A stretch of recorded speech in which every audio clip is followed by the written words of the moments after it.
Good afternoon, ladies and gentlemen. Welcome to another Propagandacast with me, Imperial Dane. We have for you a 2 versus 2 on rails and metals. Yes, indeed, that good old 2 versus 2 favorite, it seems.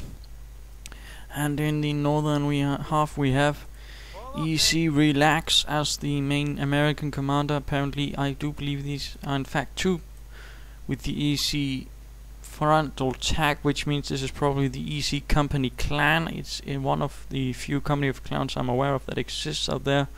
Another one being the 116th Panzer Division. But these are EC company, a friendly bunch, I do believe. And I suspect this means this will be an EC company confined force 1st and 29th Infantry Divisions versus, let's see, as the axis we have 6006 as the wehrmacht, and we have another wehrmacht commander, doteee. And this looks like a force from the 352nd Grenadier Division trying to hold back this combined 1st and 29th Infantry Division force. Let's see how this goes, shall we?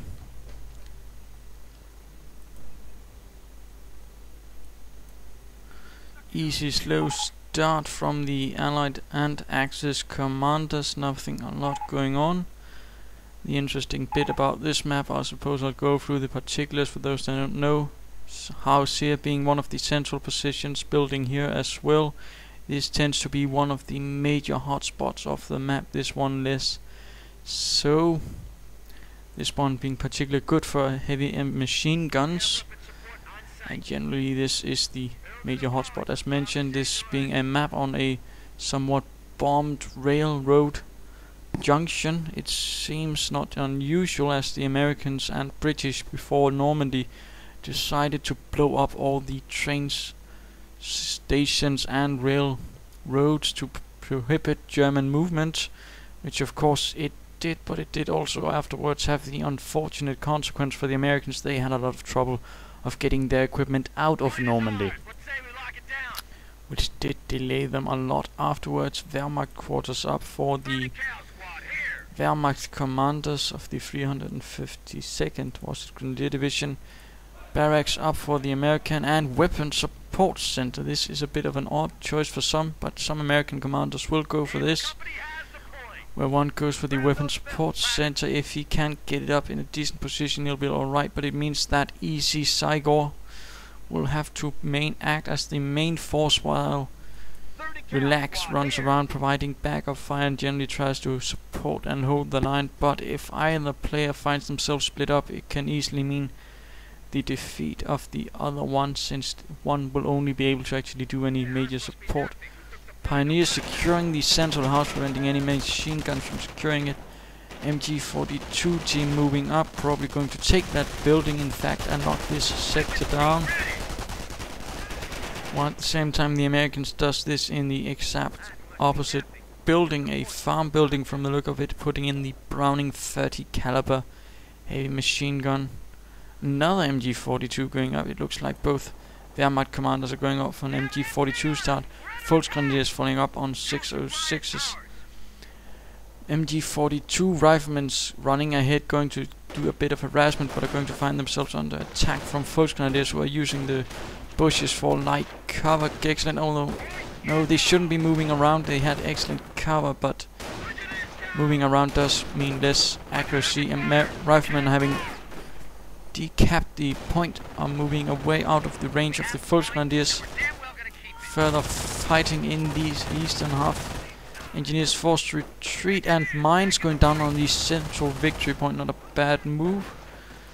Less fighting in the northern half. A bit of an MG40 30 caliber MG42 exchange.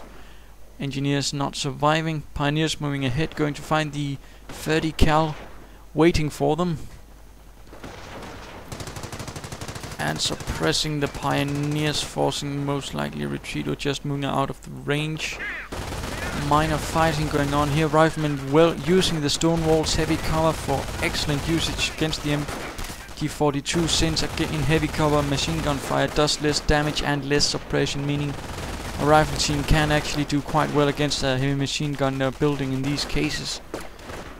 And it is normally what I do. In fact, if I see a machine gun in this building and I arrive from the north, then I will use this and this car as well to my advantage. Already one gunner is down from the team, although the riflemen are suffering some casualties. Mortar fire being added to the exchange with another 30 cal providing covering fire. This is going to go bad for the Wehrmacht commander, since he can't really hold this position now. Too much heavy fire. 30 cal forced to pull back in the west. Sniper forcing out the 30 cal gunners. MG42 moving in. No real support though, since it seems like he has no Volksgrenadiers there now. And now the two Americans are forcing everything on the Wehrmacht commanders. In fact, and the other Wehrmacht commander seems a bit preoccupied just holding the western half, so it looks a bit bad. Victory point under siege. The Germans are moving in. But they are seizing the victory point now, and no doctrine up. A sniper out for ECRelax. Let's see what ECZygor is up to. Further riflemen on the field moving ahead. Going to get a bit nasty for the Wehrmacht commanders then, since they don't have a lot as such to hold the line. Although 2 Volksgrenadier teams and 2 MG42 teams is going to allow for a decent line. Although riflemen moving up on the MG42 team, exposed flank. Flamethrowers moving up as well, but MP40 is going out for the Volksgrenadiers. Not necessarily what I agree with. I'd probably just retain the rifles for now, but if they can get close to anything, that's going to be useful. And except of course if they can't, in which case they're in deep trouble. Bunker going up, probably going to set up an MG42 bunker to protect this entrance and cover this strategic point. So far the Wehrmacht commanders indeed have most of the map, although that can change since 606 has been forced back. A assault group is being combined from the Volksgrenadiers, all equipped with submachine guns. Tried to make an attack but spotted the 30 cal and decided to pull back. He's going to have to attack from numerous positions, I suspect, or get some assault grenades. Let's see if 606 is going in doctrine. Doesn't look like it. Doesn't look like it. He's going straight for the Sturm Armory assault phase. Might be a bit hasty, particularly considering since ECRelax will most likely, considering he has only gone for the weapon sports and try to go for vehicle motor pool. Is it? Yep, motor pool, and use Greyhounds. So so far no anti-tank assets in case they actually rush forward with that. Also note MP40 and other submachine guns aren't really good against units in buildings. That's a very important distinction. So they're not going to be able to do much against the 30 cal, and are in fact suffering heavy losses to it. In fact, since they're also riflemen with BARs, a really bad move in fact, wandering around in front in the open right in front of those. And looks like 606 will have to pull back. Further movement in the west, securing the fuel point. Wehrmacht forces still retaining most of the map, although the Americans have seemingly managed to effectuate a strong point right here. Mortars and machine guns and snipers now moving in as well, going to make it very hard for the Wehrmacht commanders to push back unless they coordinate their efforts. And we have another 30 cal covering this area from any attempts at harassment. Pioneers laying down mines and engineers moving in, seeing this probably or not. Might end badly. Pioneers burned alive while trying to lay down mines. One has to be careful about doing such things while under fire. You take extra damage and are easier to hit. MP40 Volksgrenadiers trying to move up close but are cut down by BAR fire and flamethrower snipers conducting a bit, and a Volksgrenadiers running around in flames and agony. Another wounded Volksgrenadiers hit directly by a mortar shell but miraculously survives. And we see a left behind BAR. A bit interesting, no medical bunkers up for the Wehrmacht commanders so far. Let's see what doteee is up to. No doctrine either, no anything. Just going from further Volksgrenadiers. Still no anti-tank assets, and looks like a supply depot is going up for ECZygor as well. This is going to be interesting, but let's move back to ECRelax, who has gone Airborne calling in elements of the 101st Airborne Infantry to support their push into the German lines. Now the MG42 here is being flanked. Sniper is being hunted down as well. This is going to end badly for the sniper if he doesn't retreat, since BARs are quite effective. Yes, and he is down. Full Grenadier is moving up with MP40s, going to try and catch the rifleman out in the open, and do succeed, causing some casualties on the American rifleman. In fact, looks like it's going to annihilate the entire team. Yes, indeed, and another rifleman team is moving ahead, being suppressed. Flamethrowers moving in for the kill now that the MG42 is occupied, or at least it thought so. Quickly switching targets and forcing the engineers to retreat alongside the riflemen.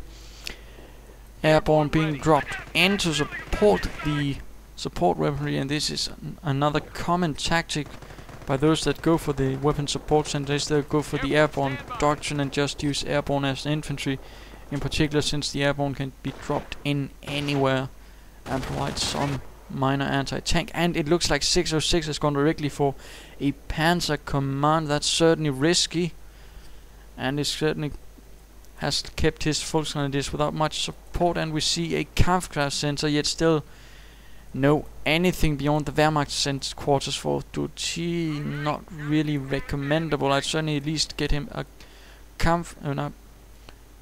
the one with the Grenadiers. I can't remember it right now, damn it.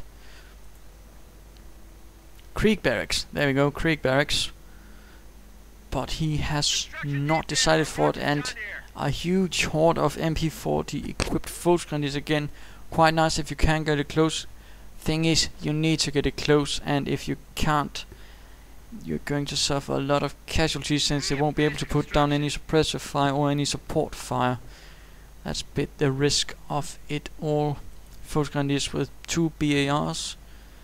Further Volksgrenadiers moving ahead, all with MP40s, although now Veteran C1 is up, and we see a Krieg Barracks for doteee, and we see a motor pool up for ECZygor, and a tank depot for ECRelax.